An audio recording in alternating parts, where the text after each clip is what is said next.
Again, it's your boy, Mr. A60, and today I'm just coming to y'all with some facts. I've been on TikTok, and I see a lot of poison minds. So what I want to do today, and this is called for those blinded Black Americans, okay? What I did today was pretty much put a video together, which is not me talking, because I don't want you to think this is my opinion, of people in high places, educated, going through the presidency. And before we get into the presidency, I want y'all to understand where I'm coming from. So I'm gonna start the video with a time in history. In fact, if you're seeing this video, you notice the date is the 19th of June when we released this, and specifically for a specific reason, which was to bring memory to what happened in Tulsa, Oklahoma on June 19th. Something terrible happened here. And for decades, people didn't talk about it. I was an adult before I ever heard about it. It was something that was hidden. This entire historic community was obliterated. Bodies dumped in rivers, bodies dumped in mass graves. It was an absolute massacre. This story isn't one you'll find in most history books. And almost 100 years later, the facts of what exactly happened that day are still. In 1921, a neighborhood in Tulsa, Oklahoma called the Greenwood District was a bustling community of Black-owned businesses. Tulsa locals know that period of Greenwood's history as a kind of golden age.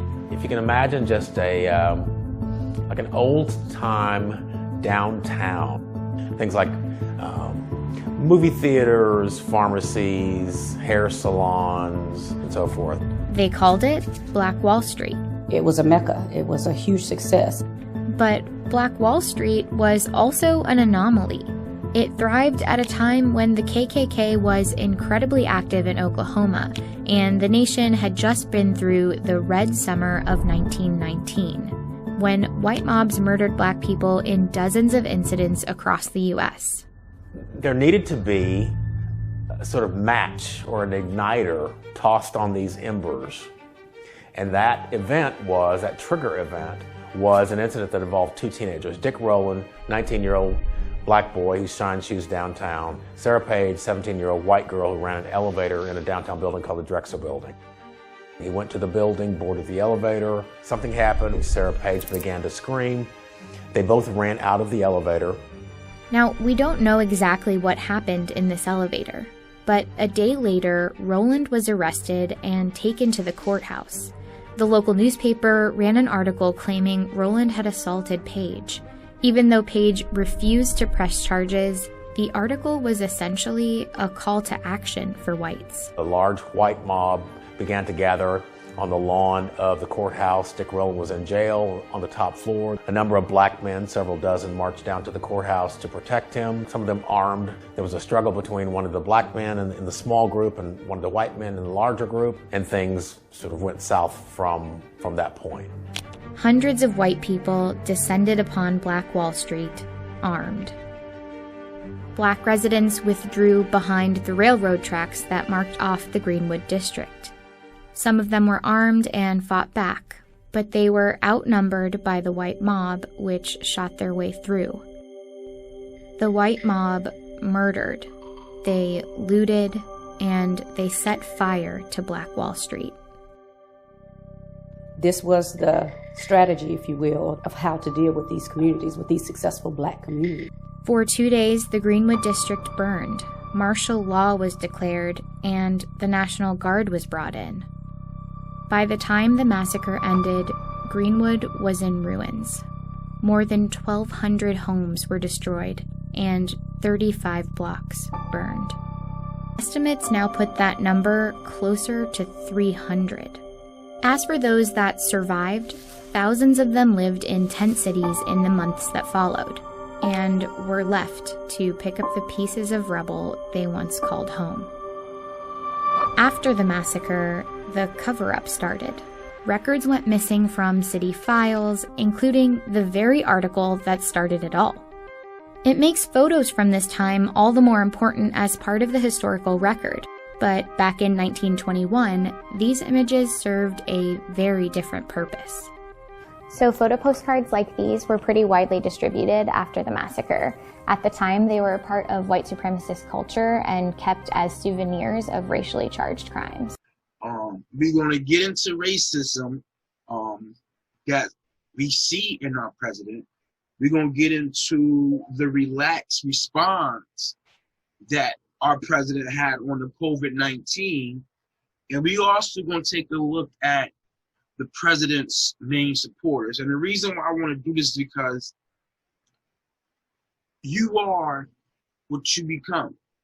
And what I mean by that, if I decide to represent a team, I'm talking sports now, I'm going to be recognized with that team. So if I'm a Chicago Bull player, and for whatever reason, the Chicago Bull players come under scrutiny for an issue, I'm going to be included in that.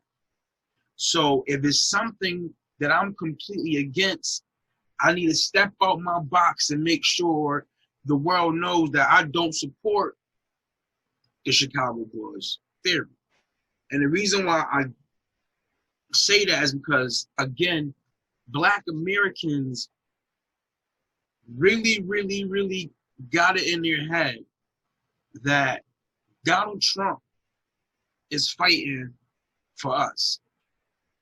And I say that because if you pay attention, if you really, really look and listen to his supporters, the people he represents, the people who's going to keep him in office, try to give him another 4 years, and then get their position to the point where whoever the president is going to be a person who shares their belief.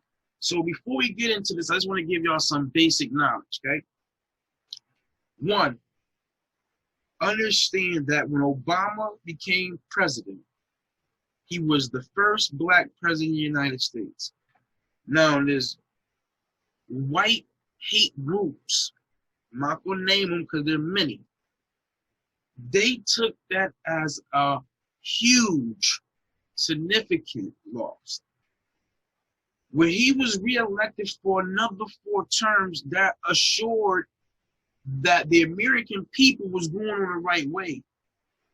But it also let a big group of people know that their belief in their culture and that identity of that superior race and the rich will always get rich and the poor stay poor, they started noticing that that was starting to fade away. So they kind of lost hope with politics, period, this group of people. And Trump saw this as an opportunity to win an election. Now, Trump only won this election because the people that went out there and voted for Obama, and I'm talking about Black people, did not go out there and vote for Hillary. So because you did not go and vote for Hillary, all those people who had an issue with Obama being a Black president, every last single one of them went out and voted for Trump. All those people who didn't believe females were ready to run this country went out and voted for Trump. Trump's campaign started on making America feeling great again, and he specifically went after safety from racial type of peoples that were, in his definition, illegally coming in and out of this country.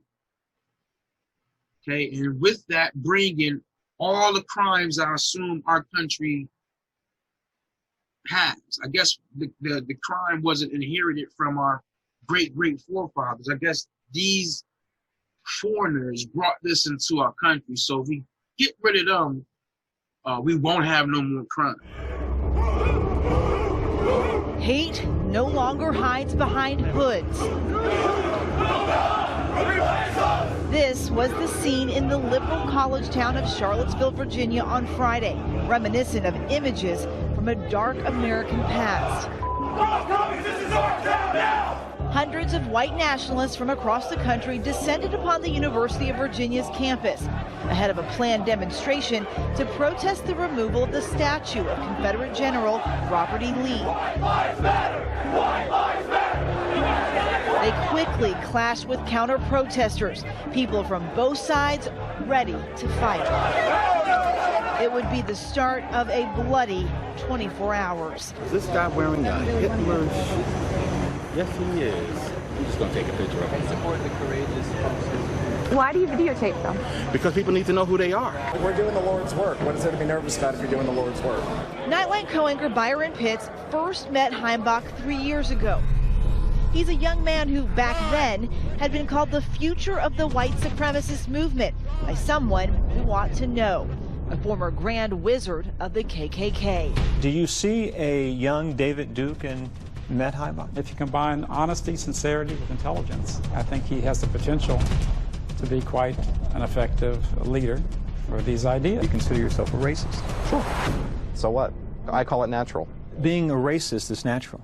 Loving one's people is natural. Fake images like this showing 20-year-old DeAndre Harris being beaten with sticks going viral. We were walking down, they bum rushed us, and they just beat me with the poles. Just before noon, Virginia Governor Terry McAuliffe declares a state of emergency. Then, that terrible moment. When the driver of this gray Dodge mows down a group of marchers who were protesting the rally. He rams into one group, then puts his car in reverse and accelerates, running over several more before fleeing the scene. We condemn in the strongest possible terms this egregious display of hatred, bigotry, and violence on many sides. On many sides. When the president failed to condemn neo-Nazis and white supremacists by name originally, the white supremacist felt as if he had given them a pass. His response drawing criticism even from members of his own party. Republican Senator Cory Gardner tweeted, "Mr. President, we must call evil by its name. These were white supremacists, and this was domestic terrorism." Reporters pushing the president even further. Mr. President, do you want the support of these white nationalist groups who say they support you, Mr. President? Have you denounced them strongly enough? It wasn't until today, 2 days later, that the president finally called the hate groups out by name. The average American should be distressed that it took so long for the President of the United States to condemn the Ku Klux Klan and neo-Nazis after demonstrations which resulted in death in Charlottesville, Virginia. I could stand in the middle of Fifth Avenue and shoot somebody and I wouldn't lose any voters, okay? It's like incredible. Donald Trump is a daily dose of exaggeration, but not about one thing: the size and fervor of his following. Wow, what a crowd. All across America, they line up what?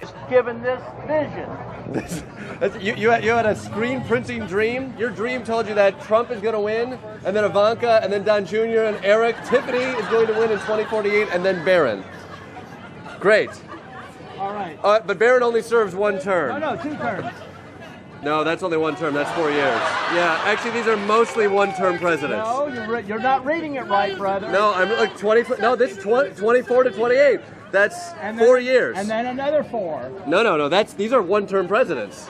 Ivanka, 1 term. Don Jr., 1 term. What does it say for Ivanka? What's the date? Ivanka is 2024, and 2028. That's 8 years. That's 4 years. No, you have a 4-year period here where somebody else gets elected. It doesn't say anything about re-elected. It does. It has her getting elected in 2024 and 2028. Your math is wrong. Let's say it happens tomorrow. Trump beats impeachment. Trump can get on to running the country. Exactly, like he has been doing for the past 3.5 years now. I mean, and now with like no impediments, no checks, no balances. Exactly. They need to have like more restrictions on who can just come up with articles for impeachment when nothing's been done. Who's in Donald Trump's way going forward? The only people that would be in his way are other Republicans trying to get in office. Yeah, he's evolved this presidency into a dictatorship that we could all understand. Exactly. Yeah. I think the impeachment trial itself is a joke, period. It's a shit show. We think it's a complete sham. He hasn't done anything wrong. How did we get here with no evidence? He didn't do anything. He didn't do anything. Right? Very well said. Well, that's it, right? He didn't do anything. He didn't do anything. So we should let everybody testify.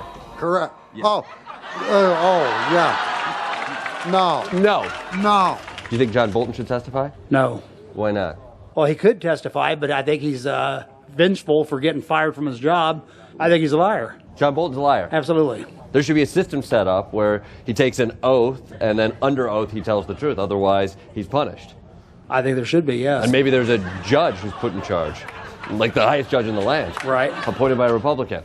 And then we could all see what he has to say. Would you be for a system like that? Sure. I've read the transcript for not verbatim, but I've read the transcript, meaning like I've watched everybody read it on the news. I haven't seen the transcript. You know that's not what reading the transcript means.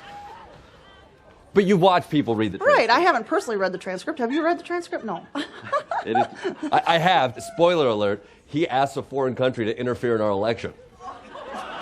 It's crazy, right? It's crazy. There's no, whatever that word is, quid pro quo. My lips are cold. It's hard to say. Right. It's even harder to convince other people that it happened. New word I just learned, yeah. There's no crime that's been, there's no crime that he's been accused of. What does that mean? What? What do you mean? They've not made an accusation or brought an actual penal code. Yeah. You can tell he hasn't done anything wrong just by his demeanor. I mean, he would be trying to hide things. If you were blocking witnesses or evidence or something like that, you'd be like, oh, you're hiding something. But otherwise... Right. He's saying, let him see everything. Let him see everything. I'll prove whatever you want me to prove. Right. But Trump is blocking witnesses. I don't care. Oh. But we were saying earlier that if you're blocking something, it shows that you have something to hide. Didn't Obama hide his birth certificate? He did. And Trump found that thing. And it said he was an American citizen. Yeah. I know. So who's got egg on their face? Yeah. Who has egg on their face? Well, what do you think about this impeachment? Bullshit. Bullshit. Why is it bullshit? Why? Because he didn't do anything. It's bullshit. It's bullshit. It's total bullshit. It's total nonsense. Read the transcript, right. Have you read the transcript? I have not read it. But we should read the transcript. We should. Look at the transcript, right? Yeah, look at the transcript. Have you read the transcript? I trust the word of our president, yeah. Read the transcript, right? Yeah. Yeah. Absolutely. Did you read the transcript? I've read most of it, but there's nothing. Skim the transcript. Yeah. I don't have time for, reading all the, impeachment, all that bullshit, but... How long have you been waiting out here for Donald Trump? Since 8 o'clock. Hours. A lot of free time. Absolutely. Read the transcript. Read the transcript. Yeah. Did you read the transcript? I don't have to. Everyone else has. I can read it if I need to, but... Right, yeah. But it's important that everybody reads the transcript. It is very important. Pay attention and think for yourself. Yes. You have, but to be clear, you have not read the transcript. I haven't, no. Right. No. But it is just important. Yeah. Yeah. Don't be a sheep. Think for yourself. But again, just to be very clear, you have not read it. I have not read it. You just trusted somebody else Right. to read it. Yeah. What were you saying about don't be a sheep? Don't be a sheep. Think for yourself. Do your own research. Do your own research. Yeah. Right. Don't be a sheep. It was a message these people, who were being herded through gates and corralled into pens, to then be guarded over by men on horses, knew all too well. These totally not sheep are ready for 11 more months of this. Whatever this is. And so am I.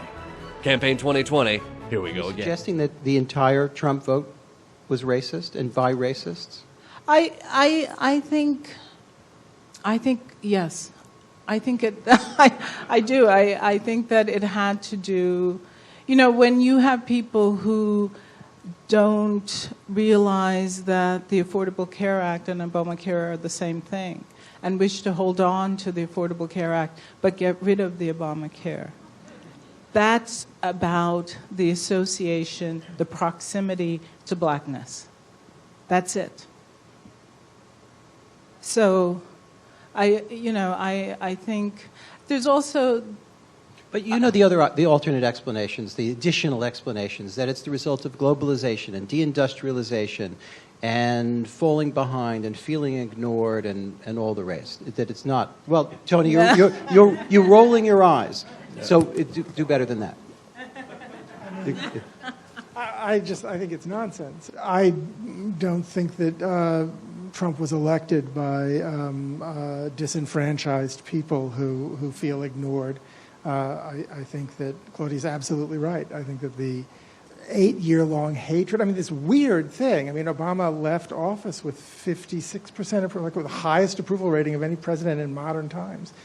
And at the same time, you have this bizarre spectacle of people saying, Obamacare is the problem because it has his name attached to it. And but I think that people frequently vote against their own best interests. So people who are unemployed have been electing Republicans and re-electing Republicans, even though it's clearly not getting them jobs. And President Obama did more for the job market than any Republican president has done. But I think that that underneath it is as Claudia said, a sort of a liberated, venomous recoil against the loss of white privilege. It's strange because one of the things that happened when Obama was elected is the creation of this thing which was called the Obama Coalition. And we were led to believe, and the re-election of the president seemed to confirm that this was a majority in the country. That if you could hold together women, black and Hispanic voters, first-time voters, and the industrial North, that you had there an unbeatable coalition, and that it was the Republican Party that was supposed to be in a condition of enormous distress because the demographics and the nature of the country had moved against them. Now, what's happened here is the destruction of the Obama coalition, and I think we have to see why that is. And I think part of it is racial bigotry, part of it is misogyny, the extraordinary dislike of Hillary Clinton as a candidate. Part of it is apathy. 45.6% is this figure I keep. 45.6% of registered voters did not bother to show up to the polls. Now, this is very odd because when you ask America on a very wide range of issues what it thinks, what America replies is very progressive. If you ask America what it thinks about immigration reform, what it thinks about gay rights, what it thinks about Planned Parenthood, what it thinks about gun control, and a whole range of things, you get very large majorities on the progressive side of that question. And yet, America has just elected a leadership which virulently opposes all those things. Out front now, former president and chief operating officer of Trump Plaza Hotel and Casino, Jack O'Donnell. He's also the author of the book Trumped, the inside story of the real Donald Trump, his cunning rise and spectacular fall. Jack, good to have you back. So when you learned, when you say that when Trump learned, you were writing this book, right? You were writing this book back in 1990. Then one of his lawyers reached out, tried to pay you off. Tell me what happened. Well, he didn't just reach out, Aaron, and thank you for having me, by the way. Unannounced at my office, I was working for Merv Griffin by then. The attorney showed up at my office, walked in unannounced, and said he wanted to talk to me. He said, "We've heard about the book. We want to know what we can do to have you kill it. What do you need?" And I said, "Joe, I don't need anything." I said, "The book is way beyond that point, and I need to write this book anyhow to set the record straight on a few issues." But he clearly was offering money if I would kill the publication of the book. So you say, in addition to that, and I presume, you're saying it was very clear, but obviously it doesn't sound like it was explicit in terms of amount or anything like that, but you also received threats, warnings. What were they? Are these things that you think Omarosa should be thinking about now? Well, immediately, during that conversation, when he realized that I would not take money, the threats started right then and there, face to face. The attorney then told me that he was sorry that that was my position, and that what they were going to do next was that they were going to go out on a campaign to try to ruin my marriage by creating stories that I was having affairs. They also went on to say that they were going to ruin my career professionally, and they were going to try to tie my business ethics into a customer who was allegedly an organized crime member, and made it very clear to me that they were going to ruin my life, right then and there. After that time, and I did report that to the Division of Gaming Enforcement in New Jersey the next day because I thought the threats were so serious. But the threats didn't stop after that, Aaron. They continued. I got not only anonymous threats, but I was told by another executive in the organization to be careful, that I was being followed 24/7, that they were going to do anything that they could to get their hands on that manuscript. And obviously you did go ahead and publish it. I mean, Omarosa now has gone ahead with her book, which, look, there appear to be some serious factual errors in there, but she does have tapes which have come out and raised questions. The president has responded by calling her a loser, a lowlife, and a dog, among other things. Do you think his attacks on Omarosa are racist? Well, I absolutely do. I think that maybe, people associate the negative connotation of a dog with a woman when they say, when they use it that way. So I think that's normal. But I think combined with Omarosa being a woman and an African American, I think he's used it very strategically. And listen, he does have a very long history. He is a racist through and through. He doesn't have to use the word N-word for it to become very clear what he is. And I think in this case, I think he used it very strategically. The N-word itself, just to be clear. Aaron, to be clear, he never used that word in front of me. And the multiple times that he talked negatively about blacks, Puerto Ricans in particular, and women, and also, by the way, people with lower economic capability. He talked very derogatively about all four of those groups of people. Can I quote, but he never Jack, did use that word. Okay. And to your point, though, I think what you're trying to say is he didn't use that word, but he did express incredibly racist sentiments. And I want to quote from your book.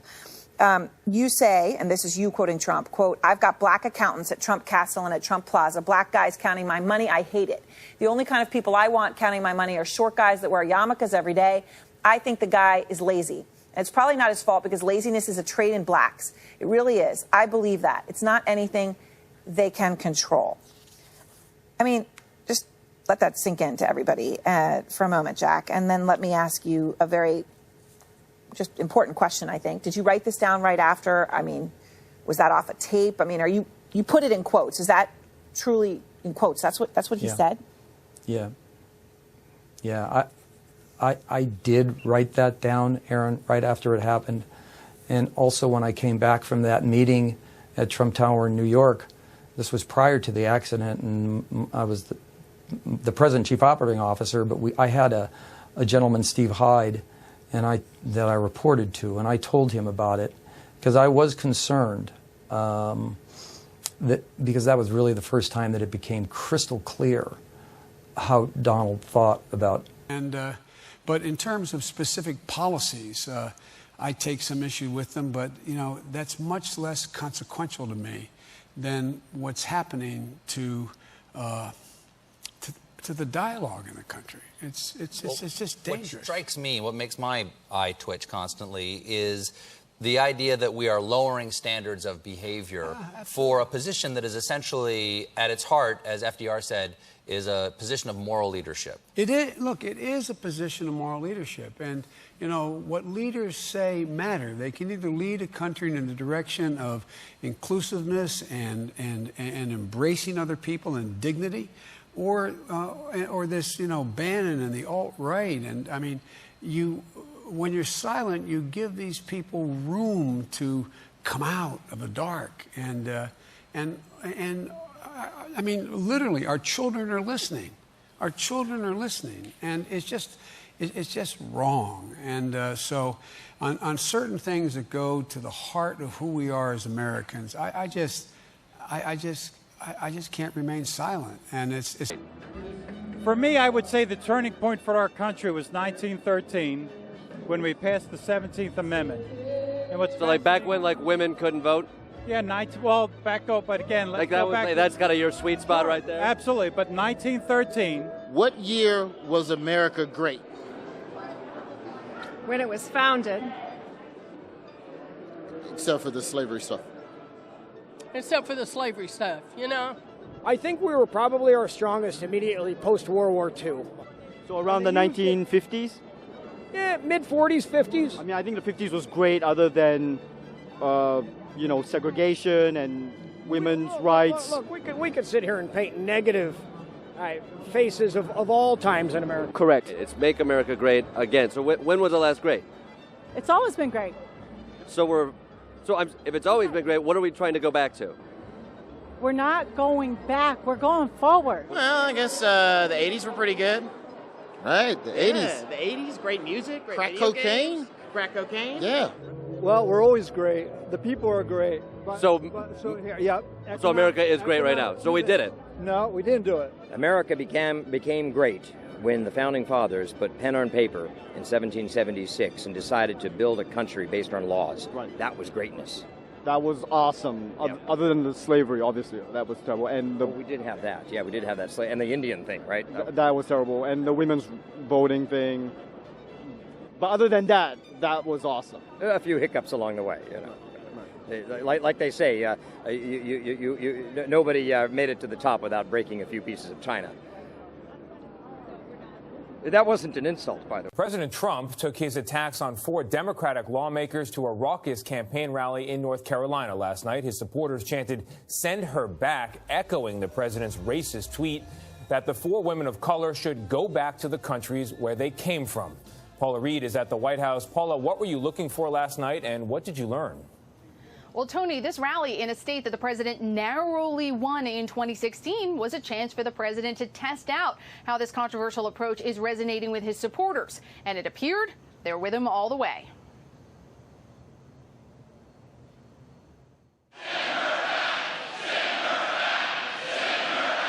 The president's supporters in North Carolina turned his racist tweet into a rallying cry after an extended attack on Representative Ilhan Omar. She looks down with contempt on the hard-working Americans, saying that ignorance is pervasive in many parts of this country. Omar responded to the president's attacks and the crowd's chants in a series of tweets last night. She quoted poet Maya Angelou, saying, "You may kill me with your hatefulness, but still, like air, I'll rise." 4 outspoken Democratic politicians, all women of color, all U.S. citizens, all but one born in the United States. Yet, according to President Trump, they should all go home and fix the problems in their own countries. Leading Democrats have rounded on Mr. Trump, accusing him of racism, whilst Theresa May described his language as completely unacceptable. Far from apologizing, the president insists his tweets have not been racist, declaring, "If you hate our country, if you're complaining all the time, you can leave right now." Kieran Jenkins reports from Washington, D.C. If you're not happy here, you can leave. And that's what I say all the time. That's what I said in a tweet, which I guess some people think is controversial. A lot of people love it, by the way. The president kept up his attacks on the so-called squad. Tlaib, Presley, Cortez. Somebody said that's not her name. I don't have time to go with 3 different names. We'll call her Cortez. The president is highlighting the 4 liberal freshman lawmakers in an effort to make them the faces of the Democratic Party ahead of 2020. Their comments are helping to fuel the rise of a dangerous, militant hard left. Trump supporters we spoke to before the rally agree with the president's approach. I like it because it seems to work. You see all these people out here. I mean, he's got a lot of following. Everything is so freaking touchy with all of them. They have no sense of humor. They have no common sense. I'm sorry, just a bag of idiots. Supposing we hit the body with a tremendous, whether it's ultraviolet or just very powerful light, and then I see the disinfectant where it knocks it out in a minute. And is there a way we can do something like that by injection inside or almost a cleaning, because you see it gets on the lungs and it does a tremendous number on the lungs. So it'd be interesting to check that. What you just said is one of the most insanely idiotic things I have ever heard. Again, I say maybe you can, maybe you can't. I'm not a doctor. But I'm like a person that has a good you-know-what. At no point in your rambling, incoherent response were you even close to anything that could be considered a rational thought. It sounds interesting to me. Everyone in this room is now dumber for having listened to it. I award you no points, and may God have mercy on your soul. In his tweets, Donald Trump took aim at progressive Democrat congresswomen who he claimed originally came from countries whose governments are a catastrophe. Why don't they go back and help fix the totally broken and crime-infested places from which they came? They're known as the Squad, 4 women unafraid to take on the president or their own party. But where would they go back exactly? All bar one, born in the USA. Alexandra Ocasio-Cortez, birthplace the Bronx, New York, said the president used the hallmark language of white supremacists. It's because he relies on racism, division, and anti-immigrant sentiment to consolidate power because he does not have a positive vision for the future of America. Said this. I want you to know that you belong, that this is our country, and no amount of hate-filled bullying from the White House is going to change that. Theresa May, Prime Minister a few days longer, called the remarks unacceptable. With this president, it seems, you have to pick a side. And there's a sense he wanted this fight to fire up his base as Democrats rally behind a wing of the party he calls extreme. And so they did. It is absolutely racist and un-American. And it is an old trope. Go back to where you came from, that, you know, you might hear it on the street, but you should never hear that from the President of the United States. Well, first of all, 3 of the 4 congresswomen that he called out were born in the United States, unlike me. But you ask exactly the right question. This has nothing to do with birthplace. This has to do with the president's deeply ingrained belief that unless you are what I am, a white male of European descent, you're not really an American. And look, this harks back to the way Donald Trump made his political debut in this country by suggesting that the nation's first black president, who of course was born in the state of Hawaii in the United States, was in fact, as he was trying to spread, born in Africa. So this is a long trope with Donald Trump that illustrates his fundamental racism. And by the way, his fundamental misunderstanding of the values, not just of immigration, but of dissent. This idea that they should go back or leave if they don't like the country. This goes back to the Vietnam War when people were chanting, love it or leave it. But people forget, and I'm glad in particular to say this on BBC, that this country was formed in dissent against George III. So apart from his racism, of course, he is demonstrating his fundamental lack of understanding of what the United States of America is all about. And that's a debate and a conversation we should have. But what we are doing here is we are standing up against the naked racism that this president is using, and which opens wounds in this country which are far from fully healed. So what he's going to try to do is he's going to try to say, and the White House is already saying it. Well, I think you quoted Senator Graham there when he said these women are communists, which is absurd on the face of it, that they hate Israel, which is absurd on the face of it. But again, this is all about trying to create division, creating anger, which apart from poisoning our politics, at some point will get dangerous. When you hear how great the economy is doing right now, let's just remember when this recovery started. When you hear about this economic miracle that's been going on, actually, those job numbers are the same as they were in 2015, in 2016. I think he was trying to take some credit. He was trying to take credit for this incredible thing that's happening to our country. And you look at those bad numbers that were there in the last couple of years, it was this way and going in the wrong direction.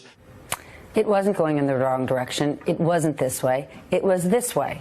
You're right, President Trump. It wasn't this way, but it wasn't the wrong direction. It is time for my favorite part of the show, Money, Power, Politics. You heard it over and over this weekend. President Trump and former President Obama arguing over who should get credit for the economy, a critical issue for the midterms. So let's look at the numbers. In the 19 months since President Trump took over, the economy has added about 3.5 million jobs.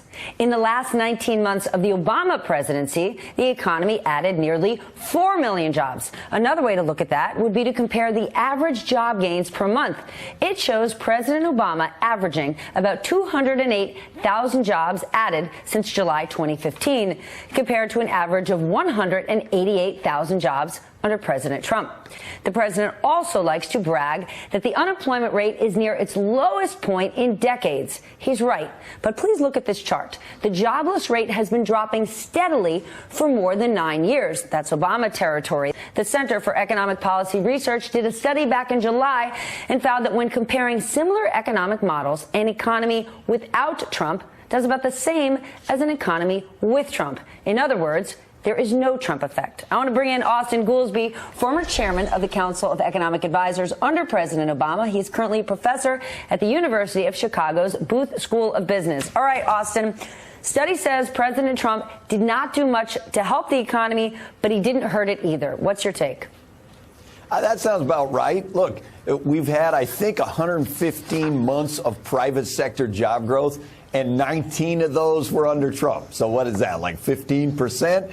I don't see how you come into the game with 10 minutes left in the fourth quarter. Your team is already ahead, and you're like, I won this game. I mean, yes, it hasn't gotten worse. Job growth's a little bit slower, but the economy's going okay.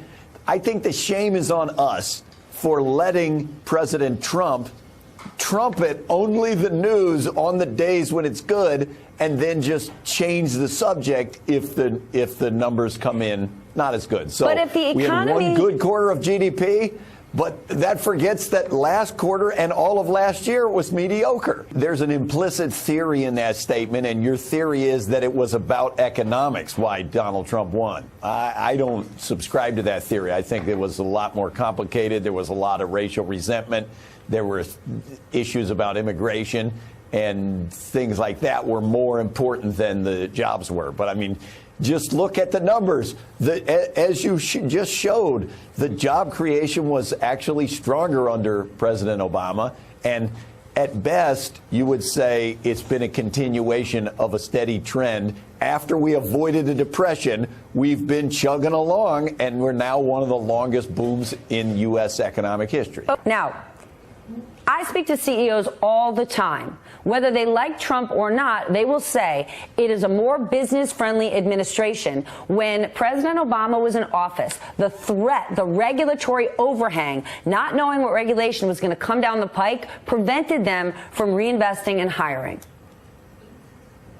Well, I mean, Stephanie, I guess my question is, why then was job creation faster under President Obama?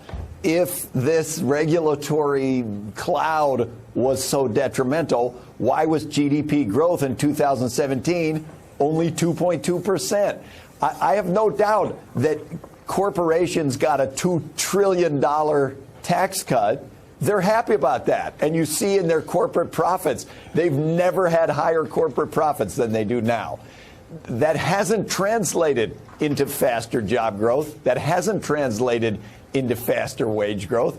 And so I'm glad that they feel good about themselves, but like many things, like the unemployment rate is getting down to close to record levels. It started getting better many years ago, and it's continued at around the same rate, and now we're at a level that's very low. Okay, business confidence. Business confidence in January of 2009, in the midst of the financial crisis, was rather low. So we had a pretty substantial improvement of business confidence, and it's continued to get better. You know, if they lost their job in an automobile plant making $30 an hour, they're reemployed today making a fraction of that. And the biggest issue that's coming on is corporate America in general has moved the retirement issue off their platter and back onto the next generation. We have a train coming down the road that is absolutely going to devastate our seniors who aren't going to have enough to live. Study last week, 1 in 5 have less than $5,000 put away for the retirement. Of course, Trump is overselling the economy. Of course, he's taking credit for things he's not responsible for. But rights and immigration matter to voters. If voters have money in their pocket, even a little bit more, and they feel confident, that's how they vote. Yes and no. Look, I think that there is a danger. I thought that was insightful. There is a danger if the Democrats are going to say, oh, the economy's not good. I think the economy is going pretty well. My only point is not that much better than what it has been. And I think the danger for the Republicans, if it's going to be about the economy, is they passed a $2 trillion tax cut for big corporations and high-income people. And if you remember, they sold that by saying that the average worker was going to get a $4,000 raise. That's what they said. So people are going around saying, hashtag, where's my $4,000? So wages might go up a little. I hope they do. But, you know, if this economy is mainly going to deliver for big corporations that already had record levels of profit and for high-income people who already were doing really well, I think there's a danger for the Republican Party to kind of get themselves out on an island that everybody else is not on. And we knew as he was speaking that the normal setting on the American presidency had been switched to off. People lined up to criticize the president, but there was some thanks expressed as well. Quote, "Thank you, President Trump, for your honesty and courage to tell the truth about Charlottesville and condemn the leftist terrorists and the Black Lives Matter, the anti-fascism movement." That from former KKK Grand Wizard David Duke. That's exactly right. I mean, I was struck by something his vice president in Argentina said, which he said, this is a president who says what he means and means what he says. And that's exactly what he did today. This was President Trump off teleprompter in the area where he's most comfortable, the lobby of his gilded tower, doing what he does. I don't want to say best because that sort of implies a positive connotation, but riffing and speaking his mind unfiltered. And if you ask him, he'll say, that's what got me this job. That's what got me to the dance. He will say that. And that's one of the reasons that when you bring in aides, including General Kelly, who is trying to add sort of more discipline and order, that he's resistant to their advice because at a certain point he says, all the political wise men told me I couldn't do this, I couldn't do that, I did all of that, and I won the presidency, and I'm just going to keep on trusting my gut. Michael, you wouldn't know it by our broadcast tonight, but there are other newspapers aside from the Washington Post. Yes. I want to read you the work of Haberman and Thrush in the Times tonight. Quote, "No word in the Trump lexicon is as tread-worn as unprecedented, but members of the president's staff, stunned and disheartened, said they never expected to hear such a voluble articulation of opinions that the president," this is interesting, "had long expressed in private. He fumed to aides about how unfairly he was being treated. He expressed sympathy with nonviolent protesters who he said were defending their heritage, according to a West Wing official. He felt he had already given too much ground to his opponents," the official said. Michael, there's that word heritage again. That comes up every once and again. Yeah, it does, and it has a lot of connotations to it in the context of this discussion we're having about race. And the bodies of interests that are out there, whether it's the Ku Klux Klan, whomever. And you heard some of those slogans coming back from the 1950s and 60s, yeah. Blood and soil and all of that crazy. But here's my take on what we witnessed today. This was the President of the United States basically doing a WTF moment and just taking it all the way live. He'd been boxed in, he'd been pushed at. And it was very clear through your reporting and others that the president was not happy with having to go back and do a retread over what he said on Saturday. He thought he was clear, he thought he was explicit, and he thought he said all he needed to say on Saturday. And yet the staff and others in Washington, the leadership on the Hill, coming out and saying that is not just enough, it is woefully insufficient. So the president was like, okay. And instead of turning around after his little 3 seconds on infrastructure and going back up the elevator, oh no, He's going to turn and take that question and off to the races. And this was his way of saying, no, I'm going to tell you what I really think, because there's very little you can do about that. And that, I think, is a stunning moment and a stunning admission by the president that this is how I feel about this. Deal with it.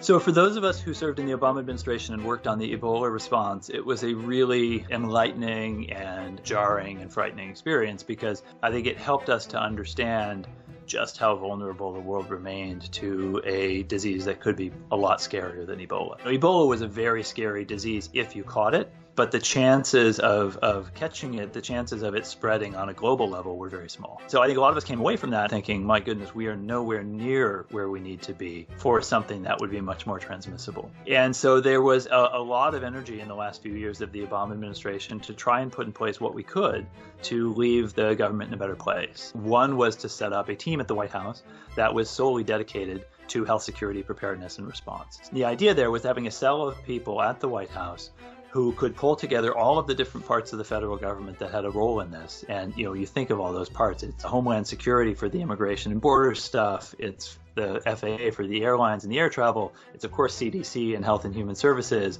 It's USAID for the overseas part. It's a very complex operation, and you need that core of expertise at the White House that know where those capabilities sit, and the government knows how to make them work together. Then that new team at the White House pulled together what we call the playbook. That was a document that laid out the different stages of readiness that the federal government would need to go through. Okay, here are the indicators that suggest that you're in the lowest phase of activation. And if you see these indicators, you need to move up to this phase of activation. And here are the key questions you need to ask. Here are the different parts of the government you need to be talking to. One of the things that was identified as an early priority was testing. PPE availability, personal protective equipment, was another priority focus within that document, because we knew that was an area of potential weakness. And so that would have to be an early focus if we saw a novel virus overseas. And it was very explicit in the document that something like COVID should set off alarm bells. The document specifically talked about a novel virus, meaning a virus we hadn't seen before, for which we had no medical countermeasures, and which was showing the ability to efficiently spread from human to human. It was very explicit in the document that that sort of scenario needed to trigger great concern and a lot of active preparation. And I think what we saw instead, partly because they ignored that playbook, was that scenario emerged overseas, and the main response of the Trump administration initially was just to shut down travel from China and to basically assure the American public that the risk was low, but not to trigger the sort of domestic readiness measures that were very explicitly laid out in that document. So initially, when the Trump administration came in, they retained the pandemic preparedness team at the White House. But when John Bolton arrived as the national security advisor, he got rid of that team. The playbook that we left behind clearly was not used, because if they had asked themselves some of those very basic questions at the beginning of this, I think they'd have been in a very different place than they now are. Biologists and virologists and pandemic planners have been pointing out for years that it was basically inevitable that we would see another novel pathogen at some point that would combine very high transmissibility with a significant case fatality rate. To anyone who had worked pandemic preparedness before, it was very clear in late January that we were facing a huge risk in the United States. Watching what was happening in Wuhan, with hospitals being overwhelmed, with the aggressive spread of the virus, there was no reason to look at that and think that we were not equally vulnerable to that here in this country. But we were lucky. We had a head start that China didn't have. We had time to prepare. However, to trigger that preparation, the federal government needed to say very loudly and very forthrightly, but very calmly and professionally, this is a real risk. Hospitals need to be preparing. The public needs to be preparing. You need to be preparing for disruption in your lives. And that wasn't being said. That, in effect, sent a message to hospital executives and to the public and to business leaders that basically this was under control and they didn't need to make any major adjustments. And that was how it was heard. And it was just clearly the wrong message. And part of the reason now we're in such a scramble is because of that poor messaging and that poor risk assessment that we saw throughout the whole month of February from the administration. And I think what is strongly suggested by the reporting of the president's preferences on this is that he didn't want that kind of forward-leaning risk messaging. He was worried that it would spook the stock markets. It's very frustrating for those of us who have worked these issues from inside the government, who know how this works and how it should be done, to then see him try to avoid any responsibility and claim that this was totally unforeseeable, because literally everyone in the public health field has known that this was a real possibility.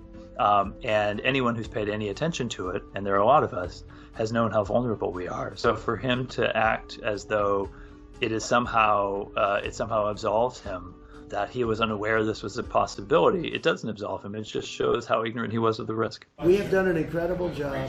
We're going to continue.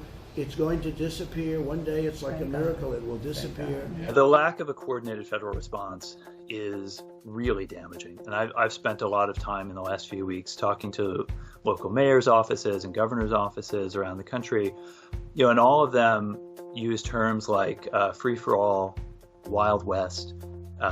We're all competing with each other. You cannot run a 50-state emergency that way. You cannot run a 50-state emergency in which all 50 states are competing for the same pool of supplies, for the same pool of expertise, where they need policy consistency in how they're applying measures, but they're basically left to their own devices to figure out what those measures should look like. The governor of Florida allowed spring break to go forward and allowed the beaches to stay open, allowed the bars to stay open. And all of those kids came down, partied on the Florida beaches for a few weeks, and then went back to places all over the country. And some of them will have brought back coronavirus with them to those communities. That is a decision by one governor in one state that poses risks to almost every state in the country. So when you don't have consistent policy coherence on how we fight this, coming from the federal level, you leave it to each governor and each locality to be making their own decisions, and they're going to make those decisions differently, and it basically becomes a lowest common denominator effort. The basic reality of why we are in the trouble we are in the United States now is that preparedness is a choice, and poor preparedness is a choice. The decision not to prepare in the face of an obvious threat is no excuse when you then find that that threat is overwhelming you later on. The top story, of course, anger boiling over at this hour in the U.S. state of Minnesota and indeed across the country. Protesters torching a Minneapolis police precinct while thousands took to the streets demanding justice for George Floyd, a 46-year-old black man who died in police custody. The National Guard now deploying more than 500 soldiers to several cities. Now, social media has become a powerful tool for protest movements. Let's bring in CNN's chief media correspondent, Brian Stelter, to talk about its role in the Minneapolis story. But, Brian, before I do, the president's tweet, I think we need to deal with it. He tweeted just a short time ago, and I want to read the whole thing. He says, "I can't stand back and watch this happen to a great American city, Minneapolis. A total lack of leadership." And then he makes it political. Either the very weak radical left mayor, Jacob Frey, gets together and brings the city under control, or I will send in the National Guard and get the job done right. As we've already said, the National Guard has already been ordered in, and not by the president. This is interesting too, right. Part two. These thugs, that is a loaded word in the United States, are dishonouring the memory of George Floyd, and I won't let that happen. Just spoke to Governor Tim Walz, told him the military is with him. Any difficulty, we will assume control. And then again, an extraordinary line, when the looting starts, the shooting starts. The President of the United States. Brian, your thoughts? The president is referring to something that Miami's police chief said in 1968 when there were protests at an RNC convention. He said, when the looting starts, the shooting starts. That was a threat back then, a statement about getting tough back in 1968, and it is a vile threat tonight. Let us hope that cooler heads prevail, that the president's aides intervene, that he's just acting tough on Twitter like he oftentimes does, and that nothing more will come of it. But if you wondered what the president was going to do in this case, if you wondered if he would show leadership in a volatile moment like this, I think we now have the answer, Michael. We're going to see the president resort to his typical techniques of sowing this kind of chaos and division, as you mentioned, using the word thugs, calling out these protesters. And by the way, the president's been late on this situation all week long, late to react to the video of what happened in Minneapolis, late to react to the protests and the unrest. We are far past the point where the president should be weighing in for the first time on these matters. Clearly, Clearly, the situation's out of control in parts of Minneapolis.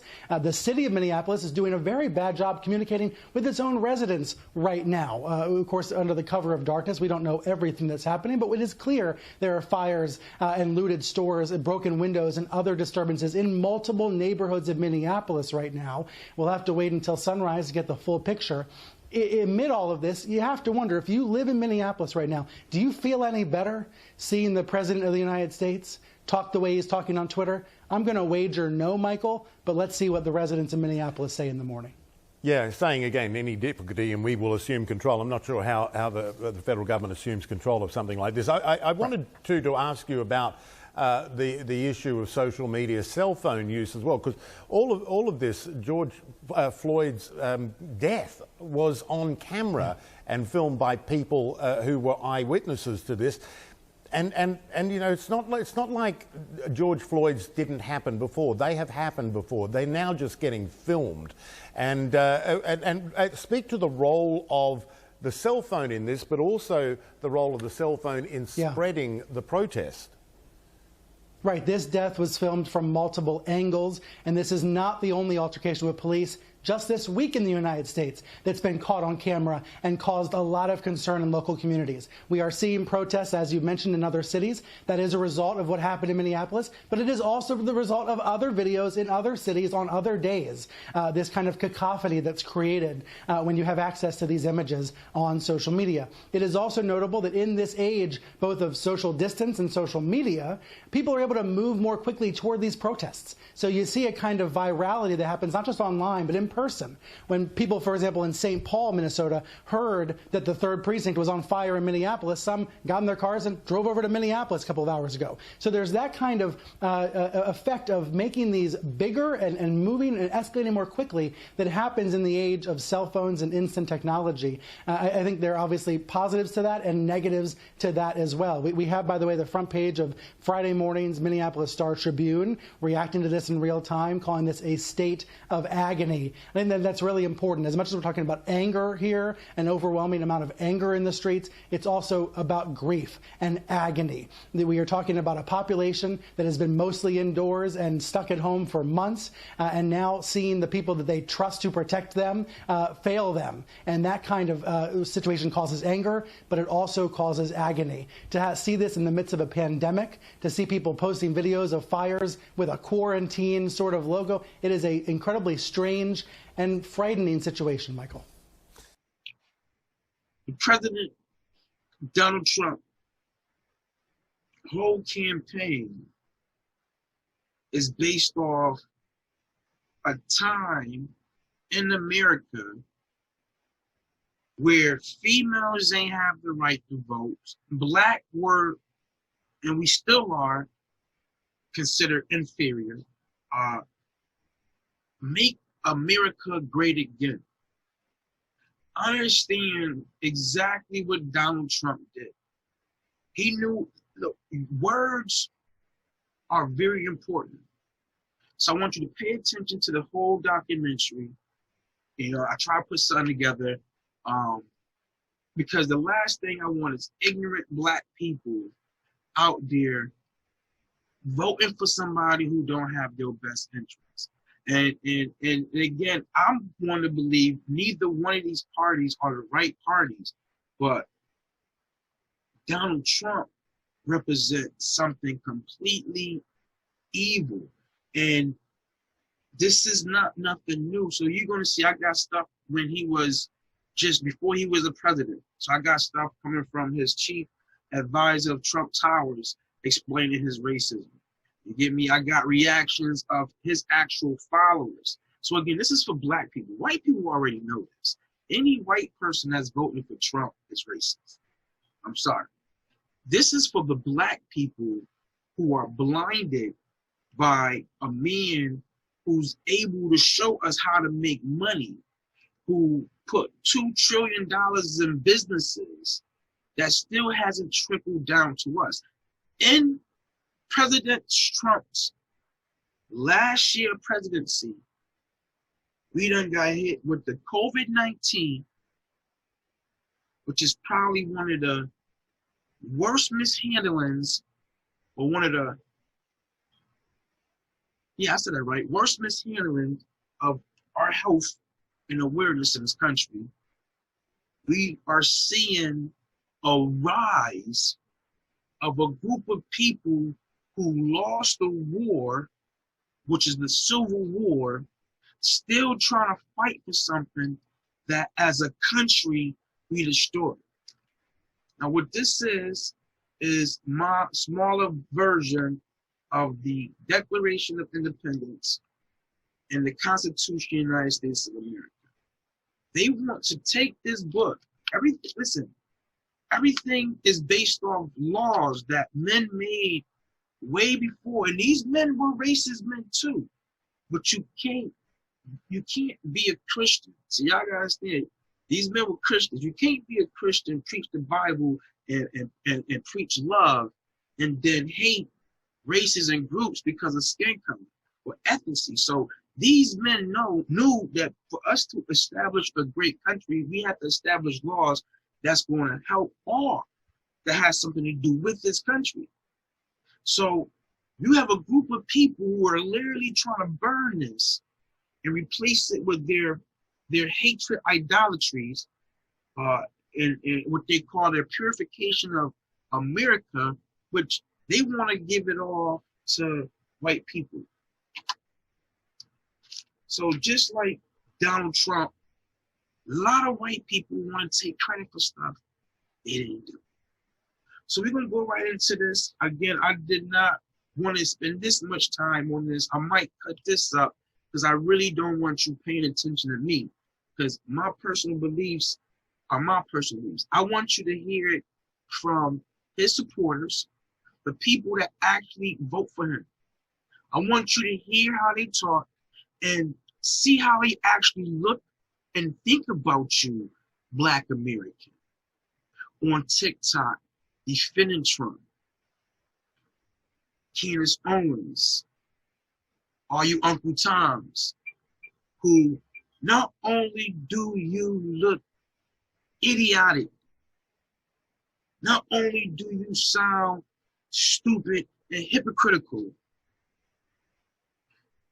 but everything said and done, your great-grandkids gonna remember you as being on the wrong side of it.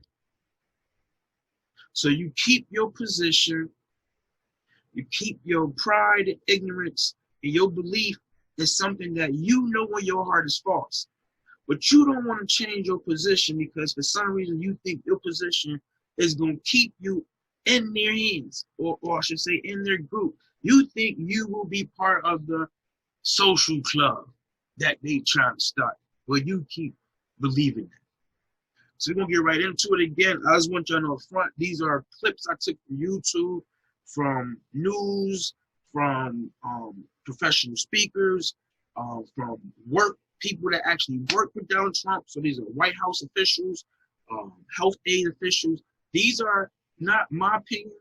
This is not your opinion. These are facts. So you can sit there and be blind all you want. Let's get right into it.